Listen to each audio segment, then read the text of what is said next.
desta sessão a terceira Câmara Civil por sistema de videoconferência. Inicialmente, gostaria de informar aos caros advogados presentes à sessão que os processos da relatoria do Dr. Eduardo Pinheiro, nos quais foram feitos pedidos de sustentação oral e protocolado dentro do prazo legal, que era até às 23h59 do domingo, estes serão adiados para a próxima sessão por videoconferência após o retorno do referido julgador, que ocorrerá no dia 6 de outubro. Algum advogado que tiver a salvaguarda da prova de sustentação oral, os processos do doutor, como relator do doutor Eduardo, terão que aguardar o seu retorno. Com relação aos processos que são vinculados a necessitam da presença do desembargador expedito, que foram pedidos vistos na sessão presencial, na sessão por videoconferência passada, esses não serão julgados na presente sessão, pois o desembargador comunicou que ainda não concluiu o seu exame e o voto visto. Ficarão para a próxima sessão por teleconferência. Eu acho que são os processos 102, o 100, o 108 e o 101. Então, iniciando o nosso trabalho, chamando os processos que foram protocolados pedido de sustentação oral pela ordem de antiguidade da sessão. Temos sessão do dia 1º, apelação civil 080-28-9452, da relatoria do Dr. João Por Deus. Dr. Arthur César Dantas Silva solicitou sustentação oral para falar pela parte apelada. Dr. Arthur César está presente? Excelência, bom dia, me ouve? Sim. Meu nome é Priscila Cunha, eu vou substituir o Dr. Arthur César hoje na sessão. Ok. Então, a senhora tem a palavra por 15 minutos, doutora. Excelentíssimo senhor desembargador, presidente desta Câmara, a quem saúdo os demais desembargadores presentes, colegas advogados, servidores, bom dia a todos. O assunto realmente hoje do nosso recurso, ele é bastante pacificado até, eu diria, nas câmaras deste tribunal, porque se trata de rescisão contratual, no nosso caso de lotes. É uma matéria realmente muito pacificada, mas nós gostaríamos hoje, pedindo licença, trazer alguns pontos específicos do assunto que costumeiramente não são tratados e acabam sendo levados no automatismo dos julgamentos, né? Peço licença novamente para tratar desta forma, porque existem aspectos jurídicos que não são considerados nos julgamentos. Eu gostaria de tratar o primeiro deles, Excelência. No nosso caso, a sentença de mérito, a qual impugnamos, a qual apelamos, ela determinou a rescisão contratual com a devolução de 80% dos valores pagos pelo comprador, considerando a cláusula 6ª do contrato, que previa a restituição de 80% das parcelas pagas em virtude de inadimplemento. No caso em específico, o nosso empreendimento, ele não teve nenhum problema como atraso de obra ou nenhuma situação particular que ensejasse a necessidade de solicitação de distrato por parte do comprador. Nesse caso especial, a única justificativa dada foi simplesmente porque a compradora, no caso, ela não tinha mais interesse em permanecer com o lote. E aí nós suscitamos em nossa contestação que o lote, em virtude da Lei 6677, ela foi... Desculpa, Celeste, porque está dando um retornozinho, mas acho que todos me ouvem, né? Em virtude disso, os contratos de loteamento, eles são distratáveis e retratáveis. Então, nesse caso, a sentença de primeiro grau, ela reformou, ela, digamos assim, ela declarou que não haveria uma abusividade na nossa cláusula de retratabilidade e revogabilidade, mas considerou que, com base na cláusula 6 do contrato, poderia haver a resolução contratual. Mas o que a gente observa é que há a confusão entre as figuras da resolução contratual e da resilição. Porque a resilição contratual, ela é aquela que realmente permite a denúncia unilateral pela parte. Não quero mais permanecer com o contrato, vou distratar. Mas essa possibilidade, ela só existe a partir do momento que o contrato traz essa possibilidade, o que realmente não é o caso dos contratos de loteamentos, regido por lei especial, quando há a previsão de que há uma irretratabilidade desses contratos. Então, no caso em especial, quando se fala em resolução contratual, há uma situação diversa, que ela pode se dar realmente por inadimplemento de uma das partes, mas isso com base no que dispõe o Código Civil, se dá por digamos assim, uma preferência do credor. O credor quer realmente fazer a resolução contratual ou o credor pretende se valer dos meios necessários para cobrar, de repente, aquele valor inadimplido pelo comprador. Então, não se justifica o uso dessa condição de resolução contratual pelo comprador. É mais ou menos esse ponto que a gente traz, que realmente nos julgamentos, seja em primeiro grau, seja em segundo grau, não é feita essa distinção dessas duas figuras, da resilição contratual e da resolução contratual. E que é de extrema importância, porque se nós considerarmos que a resolução contratual é uma questão do credor e não do devedor da prestação, e que a resolução contratual ela também pode se operar nos casos apenas quando se vê que há uma abusividade da cláusula ou quando há alguma onerosidade excessiva, que não é o caso, então a gente realmente iria para a regra geral. Não, neste caso em apreço, não existe nenhuma cláusula abusiva, que já foi reconhecida em sentença, porque a cláusula que prevê a retratabilidade contratual, ela é legal, e também não foi comprovado nenhuma onerosidade excessiva pelo comprador, é um ônus do comprador, e não da vendedora provar, não, realmente esse contrato, por algum motivo, se tornou oneroso demais para o comprador, existe alguma forma, por exemplo, de cálculo, de atualização dos valores, que não foi o caso. Então, a gente realmente sustenta isso na nossa apelação, de que não teria uma justificativa jurídica para que se mantivesse, digamos assim, a sentença nesse aspecto, determinando o distrato contratual, porque não está presente, reitero, nem a caracterização dos pressupostos da figura da resolução contratual, tampouco da resilição contratual. É um aspecto de extrema importância ser analisado por esse tribunal, até como eu disse, para que não recaia nesse automatismo. Existem aspectos jurídicos que precisam realmente ser apreciados. De outro lado, excelências, considerando se eventualmente não for aceita a primeira tese, a tese principal, de que não estão caracterizadas as condições para resolução e resilição contratual, e, consequentemente, devendo ser mantido o contrato, né, caso assim entenda não ser possível este tribunal, nós pedimos que seja aplicado entendimento que já vem pacificamente sendo aplicado pelo STJ, de que, em caso de distrato contratual, em virtude de pedido exclusivamente do comprador, sem que tenha sido dado causa pela vendedora, nesse caso, né, pela empresa vendedora, que seja aplicado o percentual de 25% de retenção. No nosso caso em especial, foi aplicado o percentual de 20% com base na cláusula 6 do contrato, que previa devolução no caso de inadimplemento, que não é o caso, como eu já sustentei anteriormente.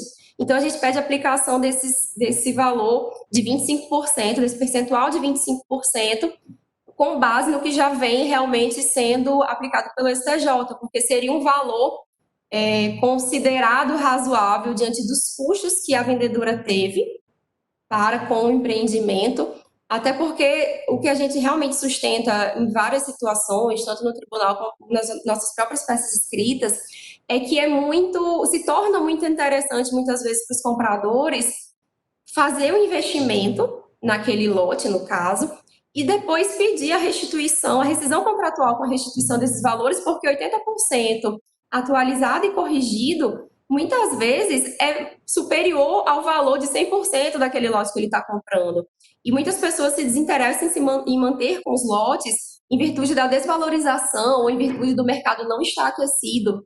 Então, é melhor que investimento em poupança. E a empresa acaba sendo realmente penalizada porque recebe 6 anos depois esse lote de volta, no momento em que o mercado está desaquecido, em que as vendas estão baixas, e acaba restituindo um valor altíssimo para o comprador, gerando realmente um desequilíbrio nessa relação. O consumidor sai ali com um investimento, entre aspas, eu poderia dizer, muito rentável, enquanto a empresa acaba arcando sozinha com os custos e com os prejuízos e ficando com o lote parado, devolvido 6 meses depois da sua venda, por um motivo que a própria empreendedora, a própria vendedora não deu causa. Então, subsidiariamente, caso a primeira tese não seja acolhida, de se reformar a sentença no sentido de manter o contrato de compra e venda entre as partes, que seja aplicado o posicionamento do STJ com a retenção de 25% pela vendedora. Por fim, excelências, o último aspecto que nós gostaríamos de tratar nesse recurso de apelação refere-se à sucumbência que foi arbitrada. Em primeiro grau, o juízo entendeu que houve um empate técnico, que parcialmente a vendedora restou vencida, enquanto os pedidos que foram feitos pela compradora, e que também a compradora restou parcialmente vencida. Então, não determinou a sucumbência para nenhuma das partes. Nós pedimos que seja reformada a sentença também nesse ponto, em razão realmente do Código de Processo Civil dizer que não é possível haver a compensação entre os honorários, e também porque as partes devem realmente, no caso dos causídicos, né, que representam as partes, devem ser remunerados, digamos assim, proporcionalmente ao seu trabalho. No nosso caso em especial, nós entendemos que quem deu causa ao ajuizamento da ação foi a própria apelante, a própria apelada, perdão, que também é apelante nesse caso, mas nessa posição ela é apelada. E aí nós pedimos que realmente, em virtude do princípio da causalidade, ela seja condenada à integralidade do pagamento dos ônus da sucumbência, porque realmente a situação do distrato contratual só surgiu após a determinação judicial, não havia nenhuma causa anterior que tivesse constituído esse crédito da parte autora, nesse caso, a apelada. Então, dito isto, nós pedimos a reforma da sentença, mantendo-se o contrato entre as partes, e caso não seja possível, que haja reforma parcial para determinar a rescisão contratual com a retenção de 25% dos valores pagos, e que seja, em virtude do princípio da causalidade, determinada a sucumbência a ser paga, a ser arcada, digamos assim, pela apelada. Obrigada pela atenção. Com a palavra o relator. Bom, em relação à questão da Lei 6766, eu registrei no acordo o seguinte: registro por oportuno que o fato de o contrato de compra e venda discutido nestes autos se submeter aos ditames da Lei 6.766/79 não afasta por si só a necessidade de observância dos preceitos do CDC, lei não apenas posterior, mas também especial em face da situação concreta, consistente em inequívoca relação de consumo. A invocação do artigo 25 da Lei 6766/79, segundo o qual são irretratáveis os compromissos de compra e venda, cessões e promessas de cessão, os que atribuam direito à adjudicação compulsória e, estando registrados, confiram direito real oponível a terceiros, e de precedentes que reforçam a aplicação do mencionado dispositivo legal, não se presta a infirmar a conclusão adotada pelo juiz Vacor, que ora se confirma, pois tal argumento somente seria viável na hipótese de descumprimento contratual por parte da vendedora, em caso de não adjudicação do imóvel vendido.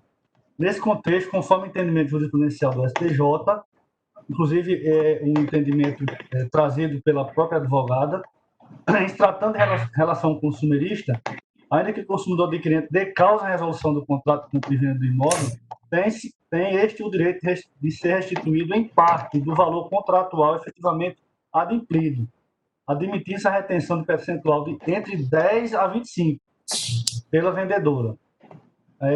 No caso em concreto, o valor fixado, inclusive no próprio contrato, que a própria apelante empresa achava razoável a fixação de um valor de 20%. Então, aplicando o próprio percentual previsto no contrato, que está entre o parâmetro do STJ, de 10 a 25, estou mantendo a decisão da sentença nesse sentido. Com relação aos honorários, apenas para fixar em 10% do valor da condenação, mantendo meio a meio a proporção, inclusive já determinada com relação às custas. Vou ler aqui a emenda. Consumidor processual civil, apelação civil, ação de rescisão de contrato, sentença de procedência parcial, contrato particular de compra e venda de imóvel, incidência do CDC, rescisão unilateral do contrato pelo promitente comprador por impossibilidade de adimplemento, devolução dos valores pagos com retenção de 20% do montante quitado do contrato, recurso da vendedora que busca a retenção do percentual das parcelas pagas, pretendido afastamento do CDC em prol da lei 676679, impossibilidade, cláusula de retroatividade, abusividade e irrelevância, conhecimento e desprovimento do apelo, sentença mantida. É esse o encaminhamento do meu voto, senhor presidente. Desembargador Livaldo, tem alguma consideração, algum destaque a fazer no voto do relator? Não, excelência, estou acompanhando integralmente. Também, da minha parte, eu não tenho qualquer destaque a fazer o voto do relator, acompanhando as suas razões. O seguinte, da minha sustentação, da minha relatoria, temos a apelação civil 080-972405, doutora Raquel Cavalcante dos Santos, solicitou sustentação oral para falar em nome da parte apelada. Doutora Raquel, está presente? Bom dia, excelência, sim. Estou presente. Ok, confirmando, fala pela parte apelada, doutora Raquel. Exatamente, pela apelada. Eu estou encaminhando o meu voto pelo desprovimento do recurso e os demais componentes da turma também estão acompanhando essa posição. Ótimo, excelência. Então, eu dispenso a realização da sustentação oral. O seguinte, a apelação civil 015 2449-54, relatoria do Dr. João Cordeus, Dr. Rodrigo Fonseca Alves de Oliveira, sua sustentação oral para falar pela parte apelante, Estrutural Brasil, Empreendimento Imobiliário. Dr. Rodrigo está presente? Olá, bom dia, me escuta? Sim. Eu irei substituir Dr. Rodrigo na sustentação oral deste processo. Ok, então está com a palavra a doutora Thaís. Olenda turma, saúdo a todos, na pessoa do excelentíssimo senhor presidente. Em resumo, trata-se de ação de indenização por danos materiais e morais decorrentes de infiltração em unidade habitacional, em que a parte autora alega que houve elevação da pressão. Isso teria feito realmente vazar a torneira do banheiro e teria infiltrado na unidade habitacional de baixo, alagado sua unidade. Nessa questão, em sentença, foi julgado procedente, declarada a responsabilidade solidária e condenado em danos materiais e morais. Nós trazemos essa questão para cá e trazemos para a sustentação, porque a gente quer trazer para análise alguns pontos específicos, especialmente na questão do lapso temporal.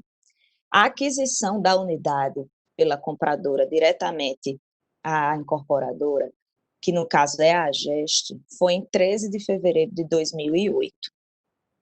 A cessão, que foi da adquirente, que passou para a parte que agora é apelada, foi em 22 de julho de 2011. E o ocorrido foi em 2012. Então, é um lapso temporal de 2008 até 2012.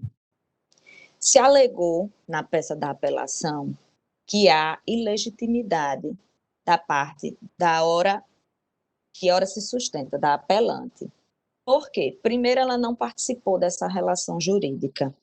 Quem foi a interveniente anuente foi a AGEST. Em segundo ponto, que é o segundo ponto da apelação, se alega ausência de responsabilidade e culpa de terceiro, seja do condomínio, seja no caso dos apelados. Então, o que é que a gente quer trazer? Primeiro, por que há a ilegitimidade da estrutural?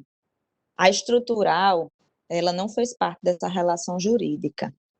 Tudo que ocorreu foi entre a GEST e os cessionários.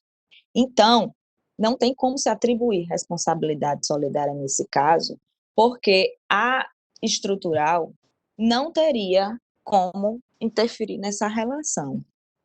E o segundo ponto, no que diz respeito à tese subsidiária de responsabilidade de terceiro, o que se percebe é que houve um grande lapso de tempo entre a entrega do imóvel e o ocorrido, e foi alegada a ausência de manutenção. Mesmo tendo a oportunidade de, em réplica, demonstrar que houve manutenção, que na verdade isso é culpa da construção, isso não foi demonstrado. Então, não se pode impor à estrutural o dever de demonstrar uma manutenção que é devida, que é de responsabilidade do adquirente, do dono de sua unidade. É tanto que se passou mais de 4 anos. Quem mora em apartamento sabe que manutenção hidráulica tem que ser feita pelo menos anualmente. Inclusive, as normas brasileiras indicam a necessidade de manutenção periódica. Então, se isso não é demonstrado nos autos, e isso foi objeto da apelação, se isso não foi demonstrado nos autos, não tem como inverter esse ônus. Nesse ponto, esse ônus continua sendo dos apelados, em demonstrar que, olha, fizemos a manutenção, mesmo com manutenção isso ocorreu. Então, não houve isso. E, além de tudo, como é especificamente questão de pressão, quem mora em apartamento sabe, acaba que as unidades que ficam embaixo e no meio, elas sofrem uma maior pressão, até porque precisa chegar nas unidades de cima a água. Então, tem que ser feita a análise da situação em que está a válvula hidráulica, tem que ser feita pelo dono da unidade. Além de tudo, foi demonstrado nos autos que houve uma alteração do sistema hidráulico pelos adquirentes.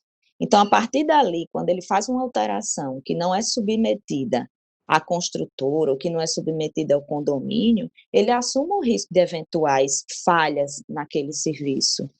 Então, diante dessas pontuações, que eu realmente a minha sustentação ela é breve, porque é mais para trazer à baila essa questão de lapso temporal e essa questão do dever de manutenção, eu peço aqui, então, reitero o pedido da apelação de que seja reconhecida a ilegitimidade da estrutural e, caso assim não entenda, que seja reconhecida a culpa de terceiro, ou seja, a ausência de responsabilidade ou qualquer dever de indenização, seja material ou moral, por parte da estrutural. Finalizo aqui. Muito obrigada. Com a palavra o relator. Senhor presidente, o voto está disponibilizado, eu vou ler aqui a emenda. Civil, consumidor e processual civil. Apelação civil em ação de rescisão contratual com perdas e danos. Sentença de procedência. Preliminar de legitimidade passiva levantada pela parte ré. Alegação de cessão de obra. Insubsistência. Existência de relação negocial entre as partes. Responsabilidade solidária reconhecida. Inteligência dos artigos 7, parágrafo único e artigo 14 e 18 do CDC. Precedente desta Corte em casos idênticos. Rejeição da preliminar. Mérito. Contrato de compra e venda de unidade imobiliária. Danos na estrutura do imóvel objeto do contrato, causados por falha no sistema hidráulico. Novamente, incidência no caso do CDC. Culpa exclusiva da construtora e não dos autores adquirentes do imóvel. Não comprovação da má conservação do bem por parte dos demandantes recorridos. Danos morais, peculiaridades do caso que superam o mero de sabor, dever indenizar configurado, verba fixada com razoabilidade, sentença mantida conhecimento e desprovimento do recurso, senhor presidente. O dano moral foi de R$ 10.000. E deixe de majorar os honorários porque já foram fixados em 20%. Este é o encaminhamento, senhor presidente. Algum destaque, desembargador Valdo? Não, excelência, acompanho. Também. Acompanho o voto do relator, e aqui já disponibilizado. Nenhuma observação. Então, proclamando a unanimidade. Próximo processo é o 110 da pauta da minha relatoria, que é o apelação civil 080-9887, 82-2017. Há pedido de sustentação feito pela doutora Cádia Capuchu Roque, pela parte apelante, e o doutor Venceslau Fonseca de Carvalho Júnior, pela parte apelada. Pela ordem, doutora Cádia Capuchu, contra as presentes. Excelentíssimo desembargador presidente desta Câmara Civil, excelentíssimo desembargador Amilcar Maia, relator do recurso de apelação em julgamento, em nome do qual homenageamos os demais componentes dessa terceira Câmara Civil, advogados e servidores deste tribunal. Desejamos a todos um bom dia. Trata-se de apelação interposta por Dr. Olavo Roque, advogado, em desfavor do ex-cliente, Dr. Itamar Ribeiro de Oliveira, na qual o Dr. Olavo pede a reforma da sentença proferida na ação de cobrança de honorários advocatícios contratuais que contra o seu ex-cliente foi ajuizada no ano de 2017. Sobre o apelante, Dr. Olavo Roque, advogado, teria muito a dizer, mas, no momento, importa relatar que é advogado respeitado, militante neste Estado, com a OAB de número 1050. É formado pela Universidade Federal do Rio Grande do Norte há exatos 42 anos. Para melhor entendimento dos excelentíssimos julgadores, vamos retornar no tempo para informar que o apelante, advogado, foi contratado há mais de 20 anos pelo Dr. Itamar Ribeiro de Oliveira, ora recorrido, que é médico cardiologista de renome na cidade de Natal, aliás, no estado do Rio Grande do Norte. Essa contratação ocorreu mais precisamente no ano de 1998, com a finalidade de acompanhá-lo à Assembleia Extraordinária que uma empresa de prestação de serviços médicos, da qual o doutor Itamar então fazia parte, foi marcada. O doutor Itamar estava se desligando dessa sociedade, dessa empresa de médicos, que prestava serviços médicos, e na Assembleia Extraordinária o doutor Olavo compareceu. Essa Assembleia foi marcada justamente para tratar do desligamento do doutor Itamar. O doutor Itamar foi desligado após essa Assembleia, se desligou, e pouco tempo depois, no mesmo ano de 1998, os sócios remanescentes ajuizaram uma ação consignatória de pagamento, depositaram uma quantia que entendiam devida pelos haveres que o doutor Itamar, enquanto sócio, tinha, e doutor Olavo Roque foi contratado também nesse ano de 1998 para fazer a defesa do doutor Itamar nessa ação de consignação em pagamento.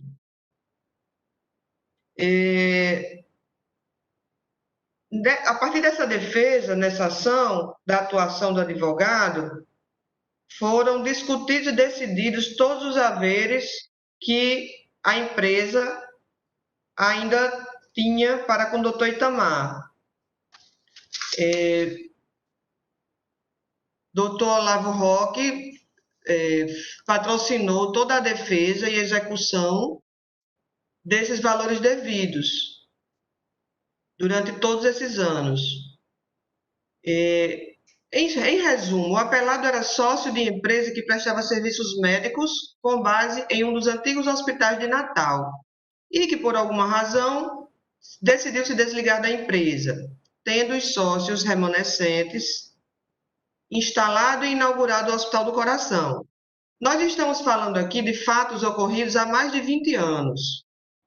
Então, nessa ação consignatória de pagamento, ajuizada em 1998, após todos os recursos possíveis, aconteceu o trânsito em julgado da decisão proferida, da decisão e do acórdão, porque foi confirmada, na qual o advogado, que é a parte apelante nessa ação de cobrança, patrocinou os direitos do apelado, doutor Itamar.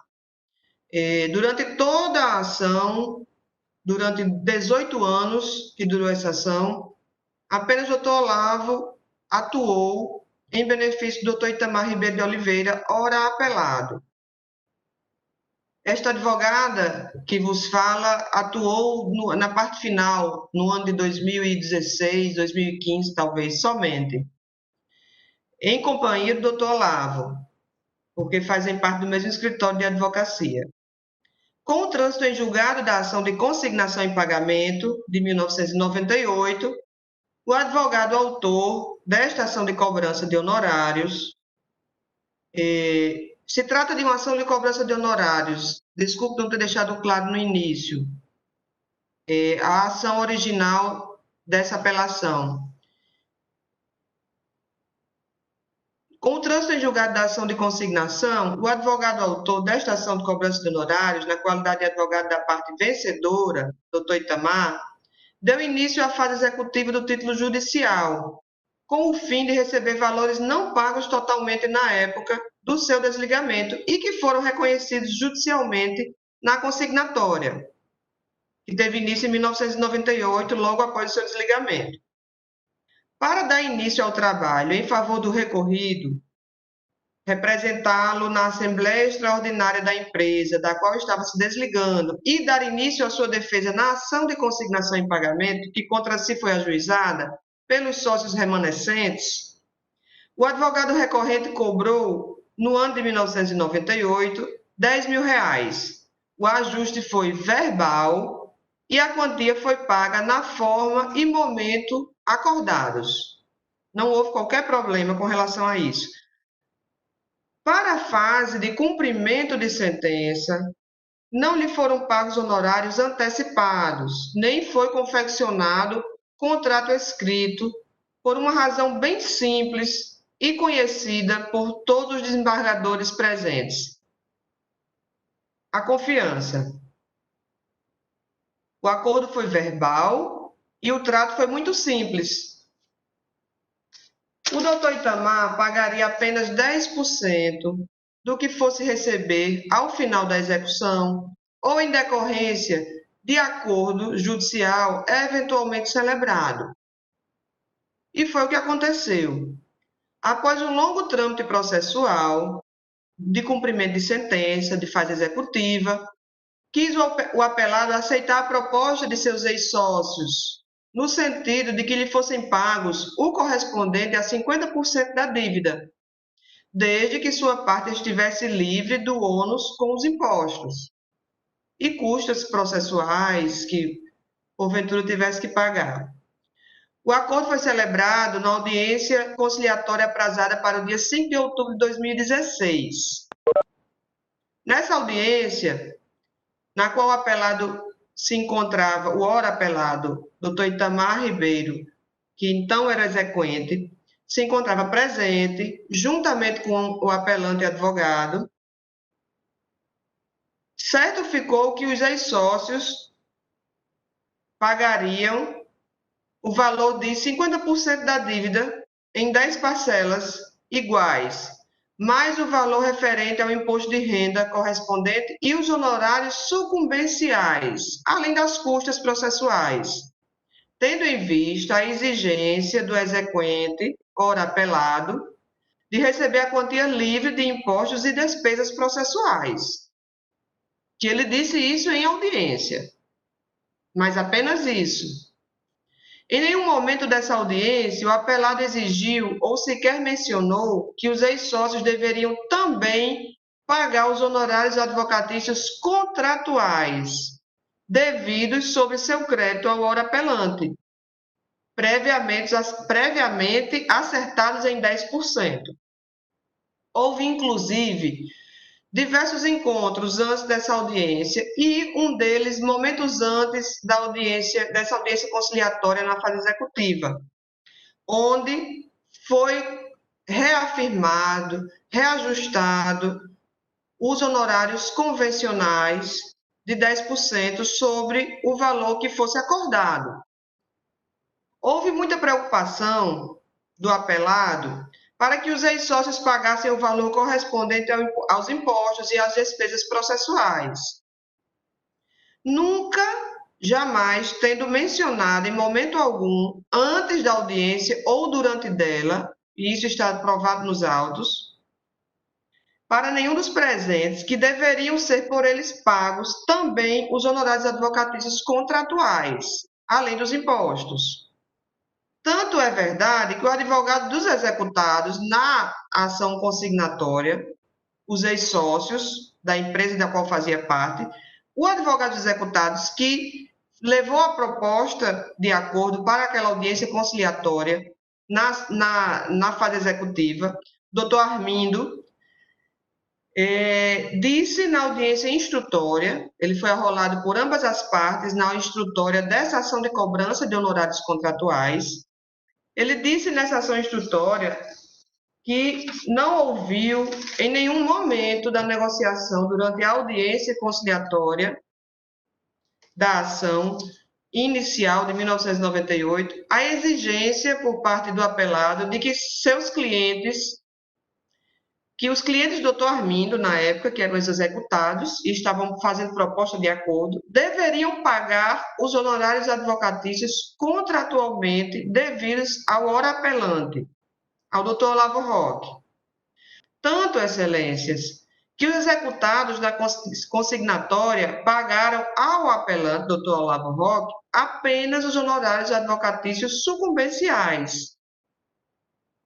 Talvez Vossas Excelências estejam a se perguntar se tudo assim ocorreu, se estava mantido esse contrato verbal, qual a razão de o julgador de primeira instância ter julgado improcedente o pedido do apelante desta ação de cobrança de honorários? E a resposta é relativamente simples. A sentença não foi proferida pelo juiz que presidiu o processo do início até o final da instrução, mas por julgadora, que em momento algum participou da instrução processual, muito menos da audiência instrutória, onde foram ouvidas as partes e as testemunhas. E estava totalmente desconectada com as partes, decidindo em descompasso com as provas existentes nos autos.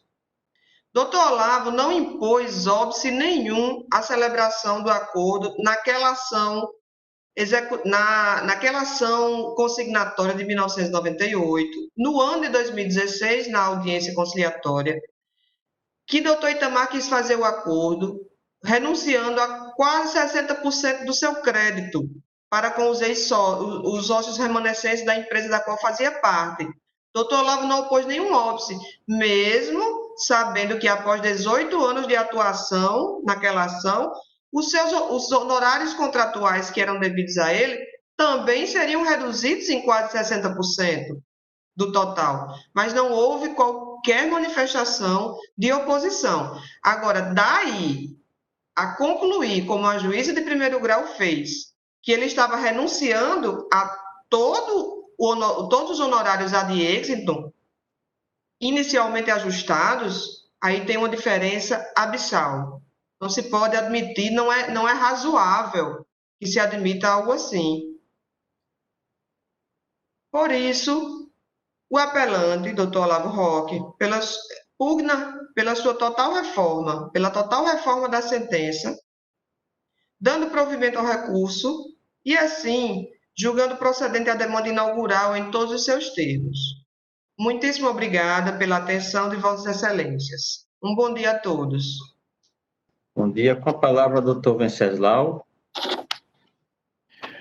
Bom dia, Excelência. Bom dia, senhores julgadores. Me dirijo também especialmente à doutora Cadídia, que personifica a representação do doutor Olavo, advogado no qual nutro bastante respeito, público e notório, a respeitabilidade que a advocacia tem por Dr. Olavo, e dizer que esta sustentação oral, ela me consterna, ela traz, obviamente, um relativo desconforto, pois a advocacia falar ou litigar sobre honorários não deveria ser a máxima, não deveria ser aquele que se preza dentro de uma relação tão complexa que é o nosso sustento. Mas é importante também que o direito de meu cliente ele seja vindicado, ele seja postulado, e que nós possamos discorrer um pouco, acerca dos fatos ali denotados. Como enunciou a sustentação oral que me precedeu,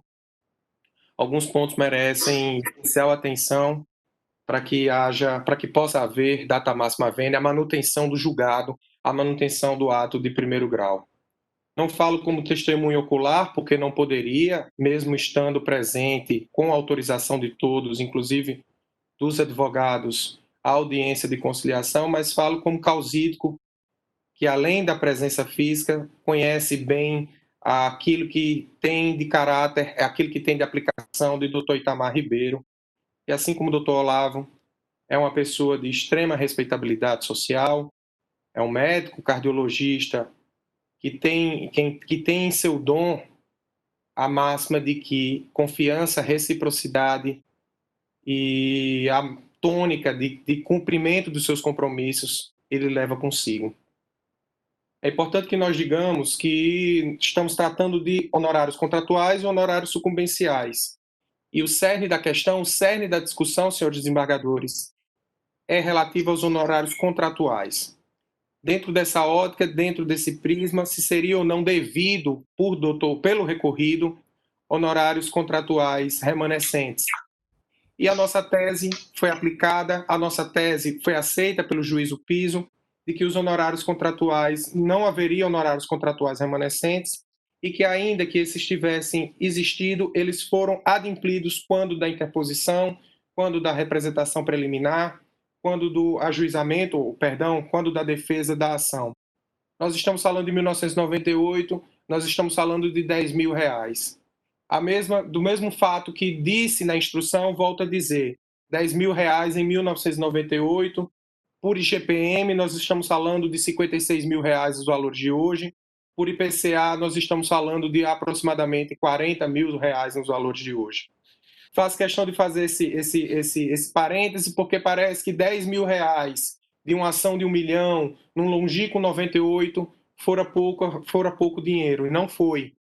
Nós estamos falando de valores atualizados aí, de que um índice ou outro, nós temos valores em torno de 40, 50, até mesmo R$60.000, a depender do índice que se utiliza. E um fato que chama atenção é o fato do acordo. O acordo renunciou, nós tínhamos cerca de 1 milhão, 1 milhão e 100 mil de direito líquido exarado ao meu cliente, no qual foi feito um acordo de cerca de R$500.000. Foi feito um acordo de R$500.000. E ele utilizava a todo instante, fato este comprovado nos autos, que desejava receber de forma livre. E doutor Armindo, no qual enuncio com todo respeito, que era advogado representante dos réus, era advogado representante dos consignantes e depois testemunha de ambas as partes, ele teve que, em alguns momentos, ligar para o seu cliente e falar destas condições, que doutor Itamar desejava receber o valor, inclusive não arcando com os tributos que lhe seriam inerentes. Em nenhum momento foi aplicado pelos causídicos de doutor Itamar, naquela oportunidade, honorários remanescentes, além dos sucumbentes que ali estavam sendo enunciados. Porque nós tínhamos uma margem de R$600.000 para discutir tributos, para discutir honorários, para discutir aquilo que o doutor Itamar chamava de livre. Ele batia no bolso, num gesto bem popular, dizendo: eu quero o meu livre, vocês arquem com tudo, façam todas as contas, eu estou renunciando. Este processo é um câncer para o doutor Itamar.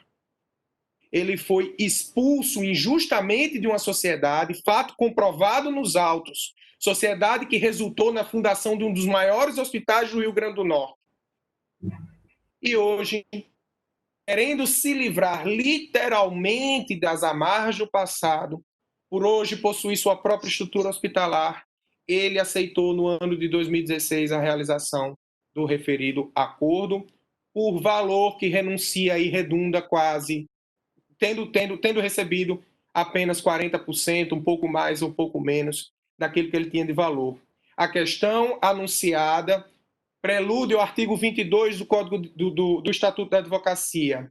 Honorários contratuais não podem ser presumidos sob qualquer hipótese, sob pena de termos toda essa celeuma, sob pena da ignorância social daquele que contrata o advogado, levar ele a erro. Honorários contratuais, eles têm de estar dispostos, data máxima vênia, em contrato escrito para evitar todo esse tipo de interlocução. Dr. Armínio não falou, Dr. Armínio não anunciou diretamente sobre o ajuste de contratos, de honorários contratuais, porque simplesmente não foi levantado esse fato novo para Dr. Itamar na audiência de conciliação da ação de consignação e pagamento. Esse fato não foi levantado hora nenhuma pelos causídicos que lá estavam. Aceitaram a forma do pagamento, salvo o melhor juízo, em 2 parcelas, o valor referente à sucumbência de R$50 mil. Para Dr. Itamar, o fato estava quitado e aquele câncer social de sua vida estava resolvido. E faço questão de enfatizar que o câncer social não é discussão de honorários, e sim aquela traumática ação judicial. O juiz Piso ouviu a testemunha ainda, a doutora Anne Gisele, outra advogada, que confirmou que doutor Itamar usou a expressão livre. A minha parte é livre. E discutiu-se tributos naquele que cabia, discutiu-se honorários de sucumbência naquele que cabia. Se tínhamos uma margem de R$600 mil, excelências, por que então não foi colocado à mesa? Por que então não foi prestacionado? O próprio doutor Itamar diria: eu ainda devo honorários, e que não foi o caso dos autos. Estamos falando de presunção daquilo que se tinha por expectativa. E quando se fala do suposto valor de R$10 mil, eu enfatizo R$10 mil, por IPCA dá quase 40 mil, por IGPM dá quase 60 mil, usando qualquer tipo de índice, para não ficar aquele enunciado de que de uma ação multimilionária, você tem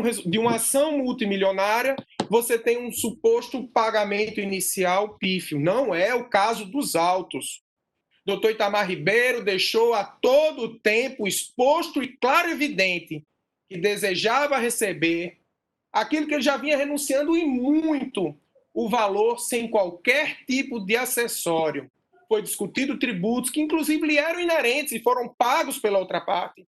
Se discutiu-se a sucumbência, a modalidade de pagamento, inclusive, dessa sucumbência, e nada foi dito sobre suposta remanescência de honorários contratuais.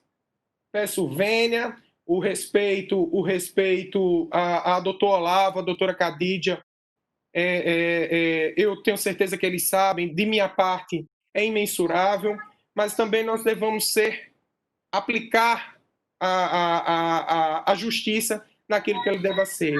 E na nossa concepção, não há qualquer honorário remanescente, não há qualquer honorário a ser saudado, e consternado com toda essa situação, eu peço que a decisão de primeiro grau seja mantida pelos seus próprios fundamentos, principalmente naquele ponto em que honorários contratuais não podem ser simplesmente presumidos, consoante jurisprudência de outros tribunais de justiça, consoante entendimento direcionado do nosso colendo STJ.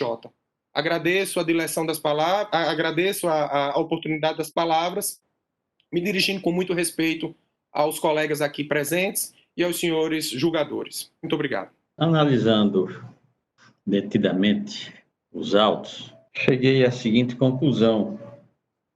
Na situação em presente, Olavo de Souza Roque ajuizou demanda cobrando os honorários advocatícios contratuais firmados com o recorrido para prestar serviço de defesa de direitos e interesses, destinação 000185298 de 1998, manejada em 6 de 10 de 1998 contra a empresa Unicor, após esta tê-lo excluído de sua composição societária. Em sua defesa, o apelado noticia que na ação em face ao Unicor reclamava o pagamento de quantia de R$1.011.703. Todavia, orientado pelo autor da presente demanda e sua filha, resolveu fazer um acordo. A compulsão dos autos observa que resta em controvérsia a existência de contrato verbal de honorários achado entre as partes, tendo sido pago o valor de R$10.000 ao apelante, por ocasião do julgamento daquela ação. Em seguida, constata-se no processo que deu origem aos honorários contratuais, que as partes ajustaram o acordo, inclusive da verba honorária, cujos termos pertinentes à elucidação da presente lida, transcrevo no meu voto e peço permissão para não ler, pois consta também nos autos do processo, onde as partes tiveram amplo acesso. Na hipótese, deve atentar que a interpretação das disposições de aludido acordo deve ser efetivada de forma sistemática e teleológica, atendendo-se às regras do artigo 113 e 114 do Código Civil, o qual também transcrevo no meu voto. É verdade que a transação, ao registrar a quitação de honorários advocatícios em favor dos causidos Cádia Capuchu Roque e Olavo de Souza Roque, no valor de R$50.000, não fez referência aos honorários sucumbenciais. Todavia, estes são os ordinariamente fixados em sentença na forma da lei. Enquanto a verba contratual ajustada entre cliente e advogado é alheia ao julgamento da lei.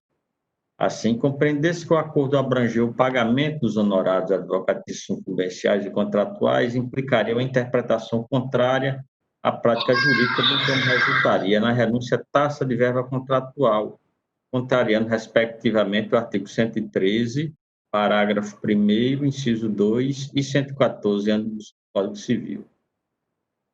Nesse sentido, de não permitir a renúncia tácita nos negócios jurídicos, em razão de sua interpretação restrita, regulamentada no artigo 114 do Código Civil, transcrevo precedente do ministro Ricardo Vilas Boas, julgado em outubro, no início de outubro de 2018, e publicado no dia 4 de 10 de 2018.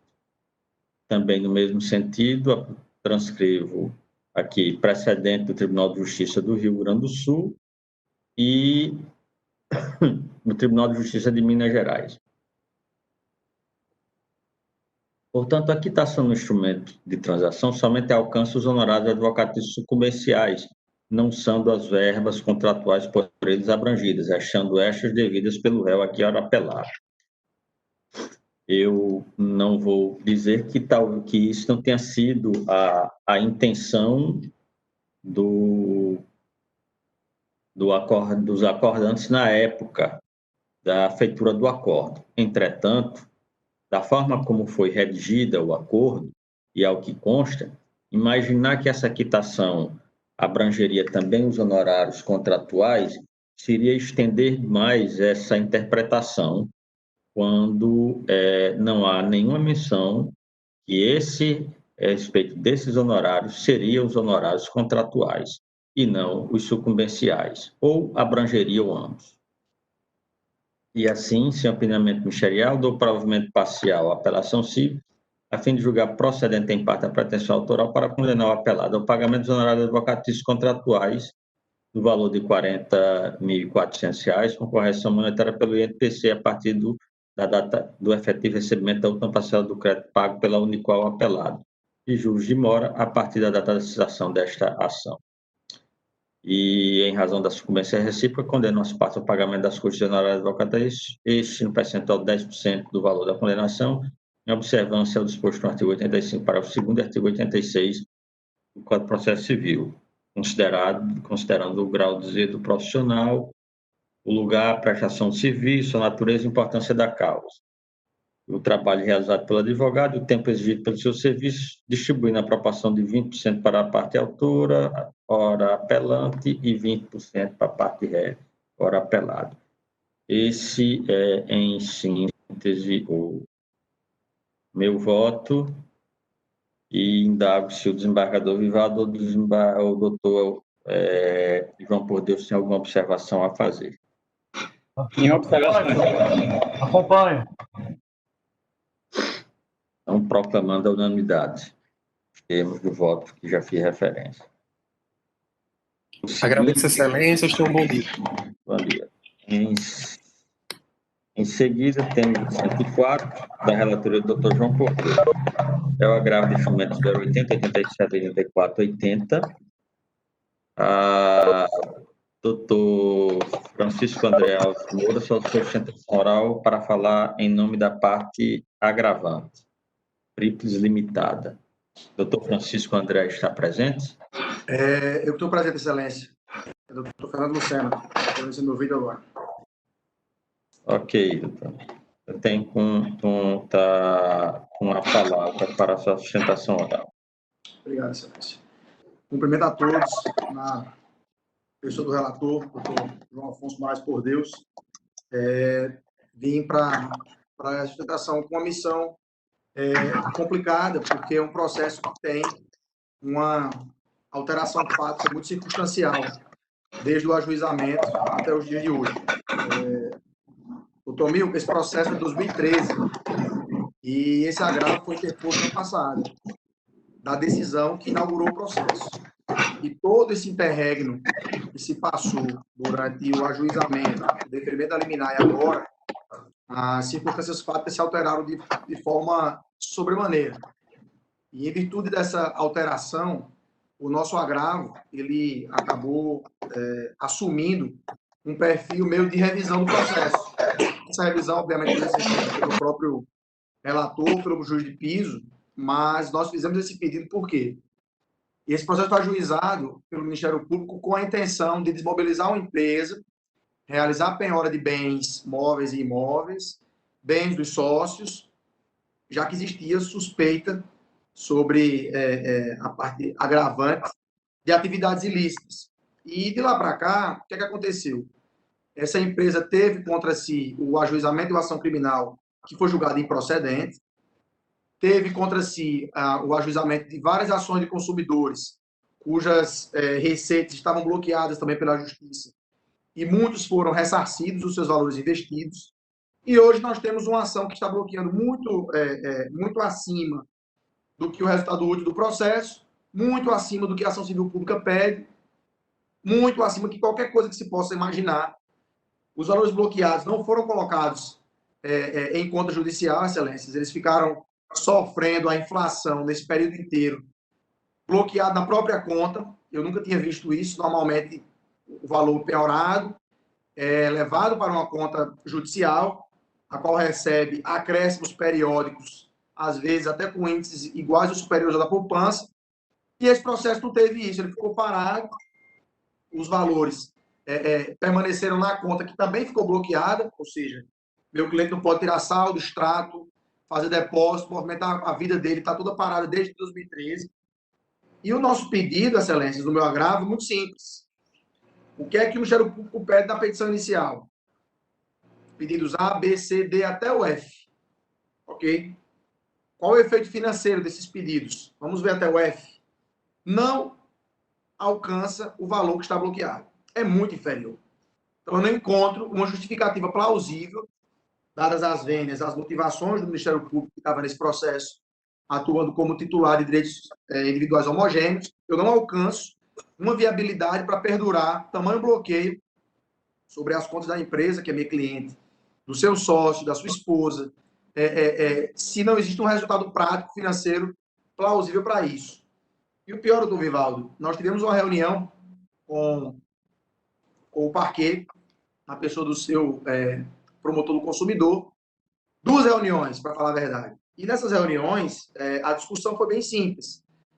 Doutor, o que é que o senhor almeja com esse processo, que a empresa não possa garantir a Vossa Excelência e a gente consiga atingir um acordo razoável para todos? Eles pediram para fazer uma proposta, nós fizemos. Outra reunião, mais uma proposta, fizemos. Façam por escrito aqui no Ministério Público, fizemos. Não, quero que você faça nos autos da ação civil pública, fizemos. E nem sequer uma contraproposta nós recebemos. Toda a negociação que foi feita foi baseada nessa premissa. Se existe um resultado útil que vocês procuram nesse processo, qual seria esse resultado útil? Qual seria o resultado prático de um valor efetivamente corrente para que a gente solucione esse processo? vários consumidores ressarcidos, os alvarás já foram sacados, permanecem pouquíssimos processos ajuizados por eles. Nós temos ainda uma proposta de fazer uma publicação em jornal de grande circulação para fazer saber a todos aqueles interessados que existe esse processo, que se tiver como apresentar um crédito para receber, que apresente, que receberá o valor. O que é que falta, excelências, para esse processo ser julgado? Nem instrução teve ainda. Nós estamos em 2020, esse processo tem 7 anos, vai completar agora 8 anos, não teve instrução, não teve audiência de conciliação, ele está parado na primeira instância, e só quem sofre os efeitos práticos do processo é meu cliente. Então, agravamos com a intenção de levar ao tribunal o conhecimento dessa situação um tanto esdrúxula, porque a realidade fática de 2013 não tem nada a ver com a realidade fática de 2020. E o processo ele precisa ser atualizado no tempo, no espaço, sob pena de gerar distorções. O processo é um instrumento, ele não é o fim. Se nós olharmos para esse processo como se ele fosse o grande mérito da situação, mas não é. Existe um bem da vida, um objeto próximo e um objeto distante, como diria Cândido Marco Rangel. Qual é o objeto próximo da lide? É uma realidade de 2013. Qual é o objeto distante? Um ressarcimento aos consumidores. Ora, não é isso que eu estou propondo? Não é isso que meu cliente está disposto a sentar para conversar e para tentar achar uma solução? Não com a faca no pescoço, como ele está agora. Meu cliente está hoje numa situação complexa. Ele está sem conta, sem carro, sem conta da empresa, sem o seu apartamento que ele mora, sem a sede da empresa, todos os valores foram bloqueados, não pode fazer nada. Os valores estavam todos sem receber inflação nesse período. Então, assim, é para isso que serve esse processo? Porque se for para punir, que entra com ação possível de punição. Essa ação não é feita para punir, ela é feita para reparar. A parte punitiva existe, mas não é essa. A parte punitiva é um pagamento de dano moral coletivo. Então, discutamos o dano moral coletivo, mas CCA a empresa de sua atividade econômica, CCA os sócios terem uma conta corrente, qual dos senhores visualiza uma vida civil sem uma conta corrente? Impossível. Ele não tem conta no Bradesco, não tem conta no Itaú, nem no Banco do Brasil. Foram todas bloqueadas e impedidas de ter novas contas. Então, assim, é uma punição exorbitante para um processo como esse, em que existe o interesse da parte de fazer um acordo. Então, o nosso pedido, senhores, é que julgue procedente o agravo de instrumento para reformar integralmente a decisão de primeira instância em virtude da crucial e importante alteração fática. E, em segundo lugar, que, caso não seja o entendimento da reforma integral, que seja limitado o valor do bloqueio para um valor economicamente viável, que foi apontado por nós, de aproximadamente R$ 998 mil, que é o que ainda falta ser provido em termos de bloqueios para clientes, após o ressarcimento de quase todos eles já foi feito na ação que tramita em Pernambuco. Na Recife, a juíza já liberou os alvarás para os consumidores, todos sacaram seus valores, remanesce uma pequena quantidade de ações aqui em Natal e uma pequena quantidade de ações em Recife, listamos as ações e esse valor é deveras suficiente para cobrir tudo. Então, que seja feita a redução da penhora e a liberação das contas para eles trabalhar, as contas da empresa, para que ela possa continuar com sua atividade econômica, já que a preservação da empresa é crucial no momento que nós estamos vivendo. E essas são as minhas considerações, pugnando ao doutor João Afonso o provimento do recurso com essa finalidade. Uma palavra, relator. Então, presidente, o voto está, enquanto-se disponibilizado no sistema PJE, para todos os demais componentes da turma julgadora. Vou ler aqui a ementa e alguns pontos do voto. Ementa. Civil e processual civil. Agravo de instrumento com pedido de antecipação de tutela recursal. Ação civil pública. Esquema ilícito de pirâmide financeira. Suspensão das atividades da empresa ré e vedação do cadastro de novos investidores. Disponibilidade de bens e bloqueio de contas bancárias e aplicações financeiras. Perigo de dano configurado. Medidas necessárias à garantia de futuros ressarcimentos. Fortes indícios da prática de atos lesivos em desfavor dos julgadores. Interesse coletivo que se sobrepõe ao individual. Desconsideração da personalidade jurídica. Presença dos requisitos do artigo 50 do Código Civil. Possibilidade. Probabilidade do direito vindicado pela parte autora e do perigo de dano ou risco ao resultado do processo. Manutenção da decisão que se impõe. Recurso conhecido e desprovido. Prejudicialidade do agravo de instrumento. Alguns pontos que eu quero aqui ainda pontuar, algumas questões do presidente, é com relação ao tempo do processo. Realmente o processo é de 2013. Ocorre que a decisão específica gravada ela é de 2016. É um processo complexo, as partes residem em outro estado, e a intimação da citação dessa decisão agravada se deu apenas em 2018. Quer dizer, algumas questões dessas que o advogado suscita, inclusive no meu atendimento, eu atendi o advogado, a pedido dele, ele, na ocasião, falou um índice, eu fiquei até assustado, de 35%, de que o dinheiro que estava bloqueado teria rendido. Mas o dinheiro não foi bloqueado em 2013. A conta foi bloqueada depois dessa decisão de 2016.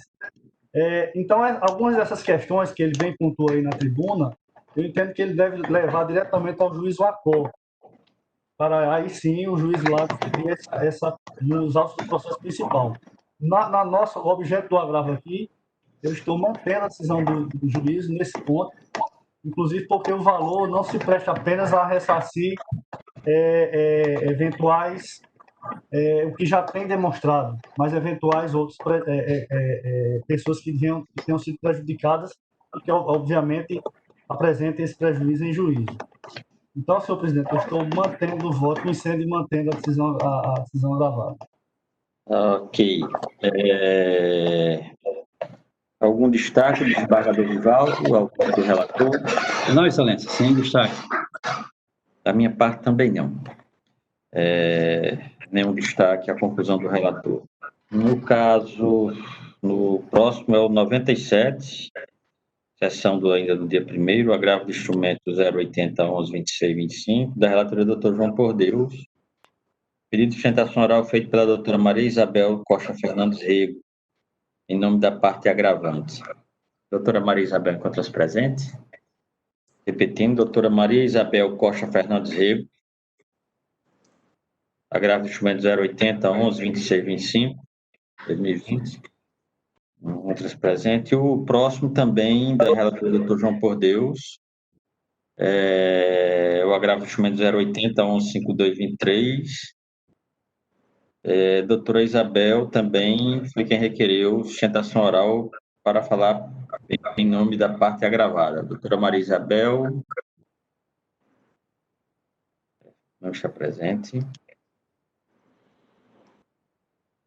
O seguinte, que é o 99 da pauta, sessão do dia 1/9, agravo de instrumento 080 33 66 84, relatoria do Dr. João Por Deus, doutora Marla Maiadeva Silva Ramos Serrano, solicitação de sustentação oral para falar pela parte agravada Vincenzo Celardo. Está presente, doutora Marla?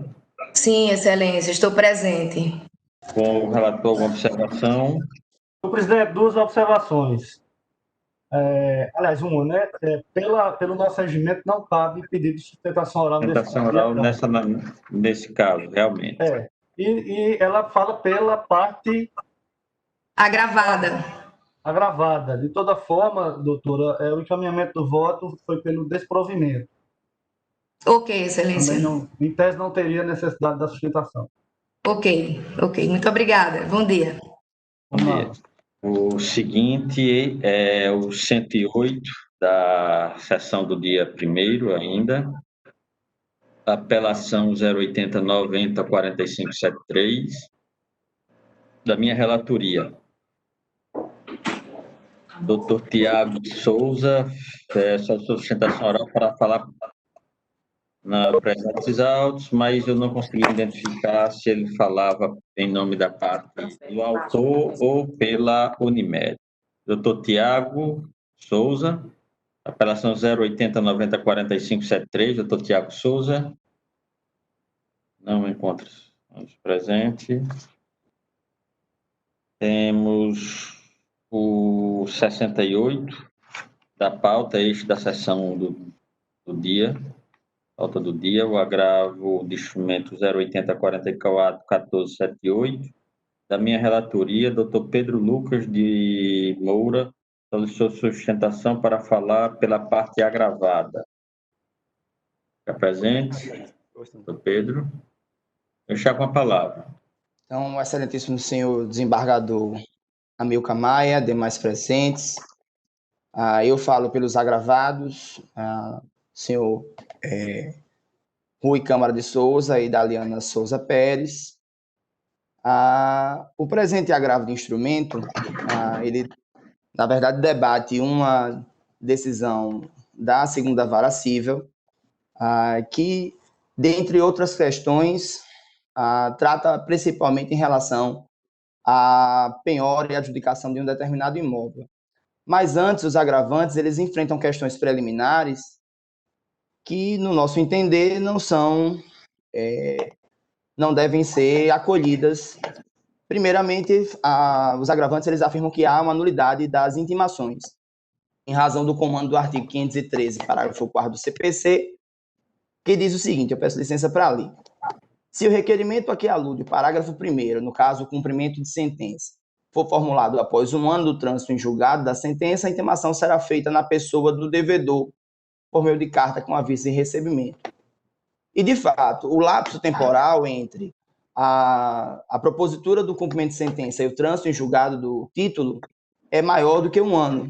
Só que os agravantes, eles compareceram espontaneamente aos autos e apresentaram impugnação. Então, nos termos do artigo 188, 239 e 277 do CPC, o comparecimento espontâneo supre a falta de qualquer nulidade ou defeito do ato processual. Por exemplo, o artigo 188 diz: comparecimento espontâneo do réu ou do executado supre a falta ou nulidade de citação. O parágrafo 1º do 239 diz: o juiz considerará válido o ato se realizado de outro modo a que ele alcançar a finalidade. Ainda preliminarmente, os agravantes, eles sustentam uma tese frágil e estranha de inadequação da via eleita, por entenderem que o título ali executado seria um título extrajudicial. E é estranha essa tese, e frágil também, porque apesar de ter havido um acordo entre agravantes e agravados, esse acordo foi levado à homologação judicial. Então, quem decide quem é, ou a natureza do título, não é agravante, não é agravado, é a própria lei. O artigo 515, inciso 3 do CPC, diz, né, são títulos executivos judiciais, aí no inciso 3, a decisão homologatória de autocomposição extrajudicial de qualquer natureza. Então, é ilógico pensar que agravantes e agravados tinham celebrado um acordo extrajudicialmente, que já gozava de natureza extrajudicial, levaram ao processo para que ele para que recebesse o crivo do judiciário, dando a ele uma nova natureza de título executivo judicial. Então, portanto, a via adequada é o cumprimento de sentença e não a execução de título extrajudicial. No mérito, os agravantes, eles defendem a ineficácia de parte do título que previa o vencimento antecipado do crédito na hipótese de pedido de recuperação judicial de suas empresas, quais sejam o Armazém Pará, Importadora Comercial Limitada. É importante destacar que a ação originária desse processo discutia a retirada dos sócios da empresa. Né? Na verdade, não de todos os sócios, né? Nem todos os sócios participaram. Então, as ações, elas aconteceram entre as pessoas físicas dos sócios. Então, bem, por que não merece prosperar essa discussão judicial sobre a causa de vencimento antecipado desse acordo? Primeiro, porque ali nós estamos discutindo um título executivo judicial e, portanto, ele está revestido dos efeitos da coisa julgada, gozando da mesma força de uma sentença condenatória imutável. Então, a via adequada para se discutir algo nesse sentido seria uma ação rescisória, não é através de uma impugnação, nem tampouco deste agravo. Em segundo lugar, as empresas, elas não são alvo do cumprimento de sentença. A afirmação dos agravantes é mentirosa quando diz que as empresas ali, elas são as devedoras principais. Eu peço licença para ler aqui um excerto do próprio instrumento que diz assim: instrumento particular de transação e apuração de haveres que entre si fazem consensualmente Pedro Câmara de Souza, Marco Antônio Gadelha de Souza, Mônica Gadelha de Souza Moura e Moema Gadelha Costa de Souza, na condição de pessoas físicas. Então, os devedores principais, eles são as pessoas físicas dos sócios e não as empresas. As empresas, apesar de terem subscrito o instrumento, elas não são as devedoras principais. E, além disso, ainda aí, por amor ao debate, a recuperação judicial das empresas ela é um gatilho importante, mas também não é o único gatilho para o vencimento antecipado das obrigações. Desde agosto de 2018, não há o cumprimento das obrigações pelos devedores. Então, isso por si só faria com que houvesse o vencimento antecipado das obrigações. E, além disso, a gente tem a súmula 581 do STJ, que diz que a recuperação judicial do devedor principal não impede o prosseguimento das ações de execução ajuizadas contra terceiros devedores solidários. Ou seja, ainda que a gente considerasse que as empresas elas são as devedoras principais, isso não impediria o prosseguimento das ações de execução contra eles. Como corolário desse argumento, os agravantes, eles ainda no mérito sustentam que, como não houve o vencimento antecipado da dívida, eles não poderiam cobrar, os agravados não poderiam cobrar juros de mora ou multa em cima desse vencimento antecipado. Então, não se sustenta também esse argumento quanto ao excesso de execução, porque se há quase 2 anos as prestações elas não são pagas e houve, de fato, o vencimento antecipado, nada mais justo do que cobrar sobre essas parcelas que não são mais vincendas, ou seja, agora elas são vencidas, multa, juros e atualização a partir da data do pedido recuperacional. E, por fim, a decisão agravada ela determinou a adjudicação de um dos imóveis penhorados no valor de 4.700.000. Já abordei isso, inclusive, em audiência com o doutor João Por Deus, e também peço destaque para que o desembargador Vivaldo atente a esse ponto. Eles, nos autos de um procedimento extrajudicial de inventário, os próprios agravantes avaliaram o bem no valor de 4.700.000. Após eles mesmos terem apresentado essa avaliação em um aplicativo desses de compra e venda, o OLX, os próprios agravantes anunciaram o mesmo imóvel pelo valor de R$ 3.999.999, ou seja, R$ 700.000 abaixo da primeira avaliação apresentada. E logo depois, nos autos do cumprimento de sentença, disseram que haveria a necessidade de uma avaliação judicial, mesmo eles tendo apresentado essas avaliações desse imóvel, eles mesmos. E aí nós entendemos não ser possível essa avaliação judicial por força do artigo 871 do CPC, inciso 4, que diz que não se procederá à avaliação quando, inciso 4, se tratar de bens cujo preço médio de mercado possa ser conhecido por meio de anúncios de venda divulgados em meios de comunicação. Ora, se os próprios agravantes, que é quem detém o maior interesse sobre a avaliação do seu imóvel, apresentam uma avaliação inicialmente de 4.700.000, poucos meses depois, abaixam a avaliação desse imóvel para a venda a 3.999.000, e nós conseguimos aferir isso através dos anúncios de venda por eles mesmos divulgados, é mandatório o comando do artigo 871, que diz que não se procederá à avaliação, não é nenhuma faculdade do juízo avaliar ou não o imóvel. Diz que não se deverá proceder à avaliação do imóvel quando isso for possível. Então, assim, entendemos desnecessária essa avaliação judicial feita no processo originário. E assim, nós reiteramos o pedido de desprovimento do agravo manejado. E é isso, Excelência. Meu voto está inteiramente disponibilizado com antecedência para os nobres colegas. Tiveram a oportunidade de examiná-los, e eu estou reformando apenas parcialmente a decisão de primeiro grau, que é no tocante à questão da avaliação do bem. A emenda do julgado tem o seguinte: o agravo de instrumento em decisão proferida em sede de cumprimento de sentença, dispensa de avaliação judicial de imóvel e deferimento de adjudicação, alegação na adequação da via eleita, inocorrência, sentença de homologação de instrumento particular de transação e apuração de haveres. Título executivo judicial, previsão no inciso 3º, artigo 515 do CPC, violação ao artigo 513, parágrafo 4º do CPC não identificada.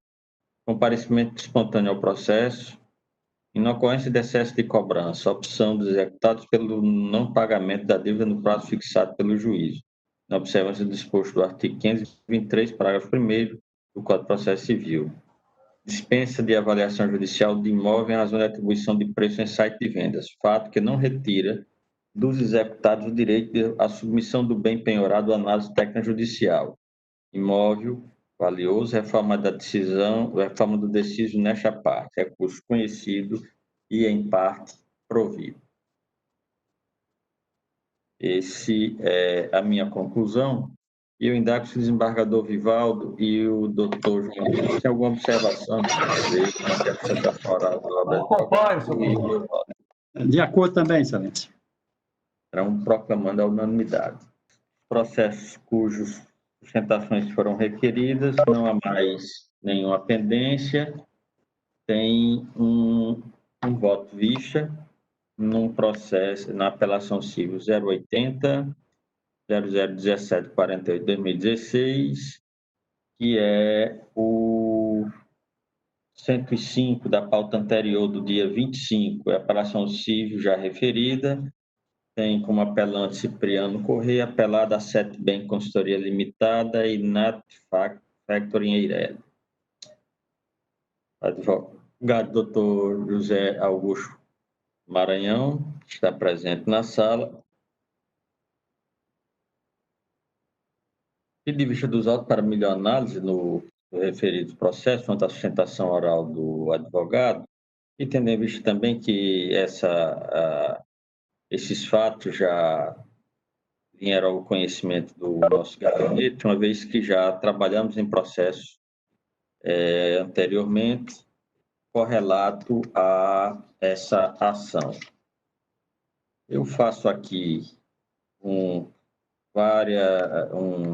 relato detalhado sobre o que eu encontrei no processo. O voto, inclusive, foi disponibilizado no sistema. E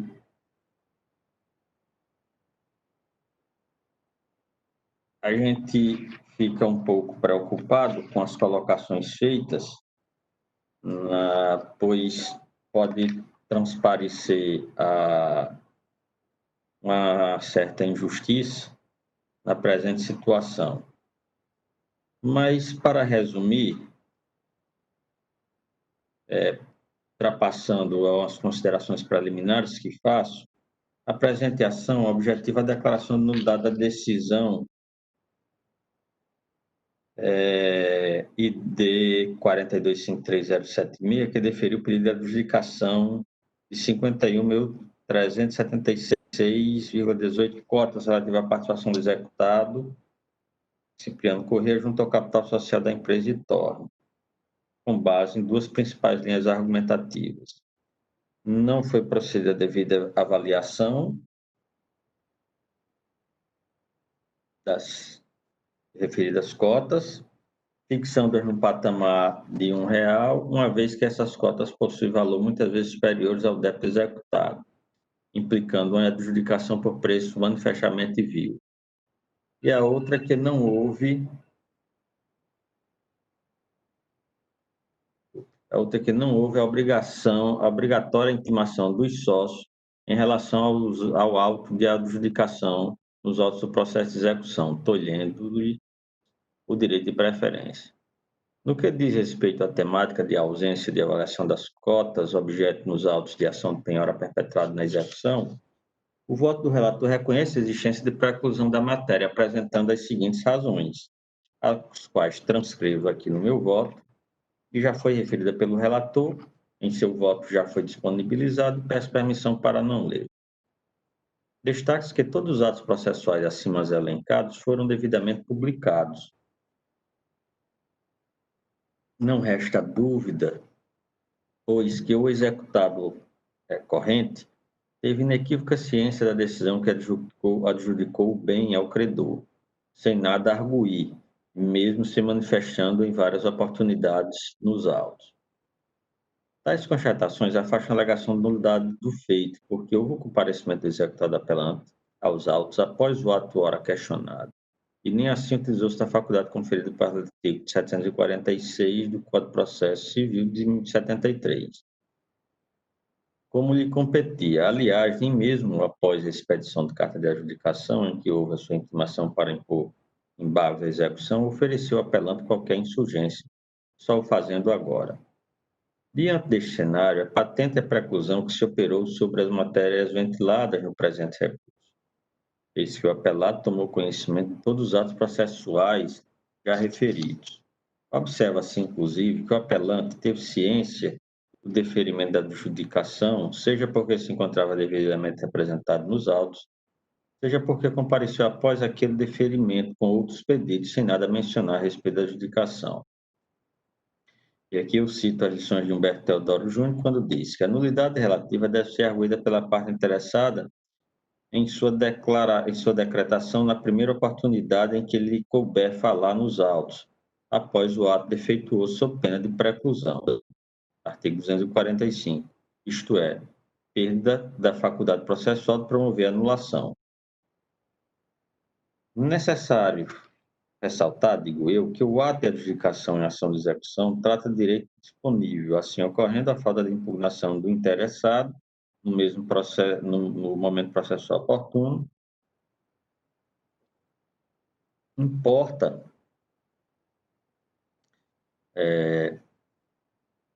em sua concordância com o ato, não podendo agora tirar proveito da própria torpeza. Nesse sentido, destaco jurisprudência pátria a respeito da matéria e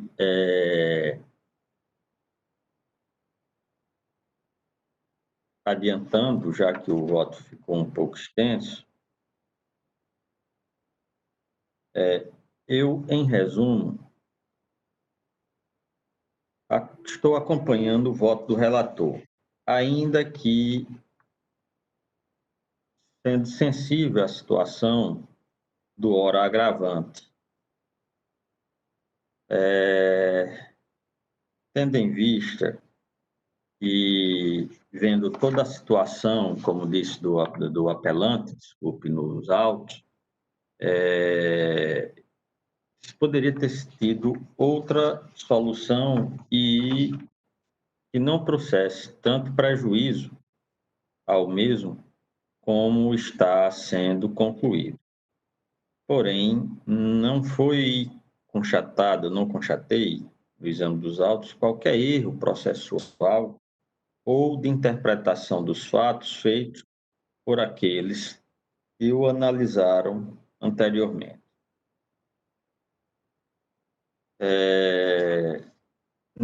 E assim sendo, por mais que o nobre advogado do apelante suscite argumentos que realmente impressionam no sentido de justiça que deve nortear a orientação do julgador, há questões processuais que não podem ser ignoradas, notadamente o comportamento da parte executada no curso do procedimento expropriatório, sendo certo que determinados posicionamentos e opções adotados pelos litigantes trazem consequências diretas no curso e no resultado do processo. Ultrapassado esse aspecto, no tocante às alegações de ausência de intimação dos sócios da empresa cujas cotas foram executadas, acompanha integralmente o voto do relator no sentido de reconhecer que o ato de adjudicação foi expedido na vigência do Código de Processo Civil de 73. Havia previsão de intimação destinada apenas à empresa executada, consoante disposto no artigo 615-A. A diligência devidamente é atendida conforme consta no ID 4253-076, página 26, que é as folhas 269 dos autos físicos do cumprimento de sentença. Nesta seara, deve-se destacar ainda a ausência de legitimidade da parte apelante para suscitar o suposto prejuízo experimentado pelos demais sócios da empresa, notadamente pelo fato de que não se tem notícia de insurgência dos mesmos em qualquer momento do processo. Outro sim, eu destaco que a apreciação das razões recursais devem se limitar ao que foi deduzido na causa de pedido e no pedido formulado na exordial da ação anulatória. E, consequentemente, é objeto da sentença recorrida, não podendo o julgador ultrapassar essas balizas, restando, portanto, inviabilizada a análise das temáticas deduzidas pelo recorrente quanto ao comportamento dos sócios da empresa Setbank na condução da empresa cujas cotas foram expropriadas e de suas relações com o Poder Executivo Estadual. podendo o executado apelante utilizar os meios processuais cabíveis para deduzir suas afirmações. E, por fim, em o relator, desembargador Vivaldo, considerando a gravidade das alegações constantes nas razões recursais, ratificadas por ocasião da sustentação oral, realizada na última sessão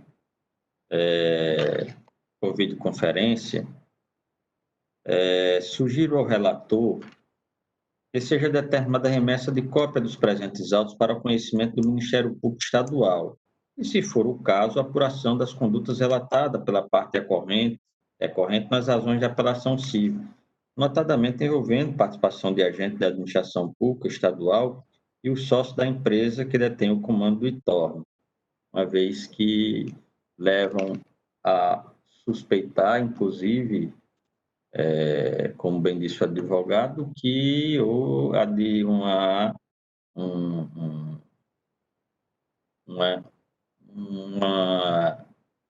interesse exacerbado na solução de uma questão que já se arrastava há anos com a dívida que se tinha com a referida empresa. E, concluindo, eu acompanho o voto do relator, no sentido de conhecer e negar provimento da apelação civil, até essa decisão recorrida, mas fazendo essa sugestão ao final do meu voto, que, achando por bem, o relator poderá ou não acolher. Essa é a minha conclusão. Doutor João Afonso, sobre a sugestão final. Eu acolho a sugestão de Vossa Excelência, só pontuando de que também não se está aqui já presumindo nenhuma irregularidade, obviamente. Mas caberá ao órgão competente, que é o Ministério Público, com acesso a essa documentação e essas afirmações, providenciar o que está cabível, né? A apuração de eventual... fazer comoto. Nós não estamos aqui dizendo que há ou não, mas diante a gravidade dos fatos que foram narrados, vamos comunicar ao Ministério Público, que melhor irá analisar isso e, se entender por bem, instaurará o procedimento. Acolhe, seu eminente relator, acolhe a sua sugestão. Desembargador Vivaldo, alguma consideração? Não, Excelência, eu acompanho também, já tinha me debruçado sobre essa matéria, os votos estão bem lançados e eu acompanho integralmente o relator e a sugestão já posta por Vossa Excelência e encampada pelo relator. Senhor presidente, ainda está só para registrar que essa sugestão fica no extrato, não é isso? Hein? A sugestão acolhida ficará expressa no extrato de ata. É isso? O voto visto vai fazer parte do julgamento. Sim, né? exatamente. De ata, colocar que foi acolhida a sua sugestão. Ok. Para integrar o voto do relator. Sim.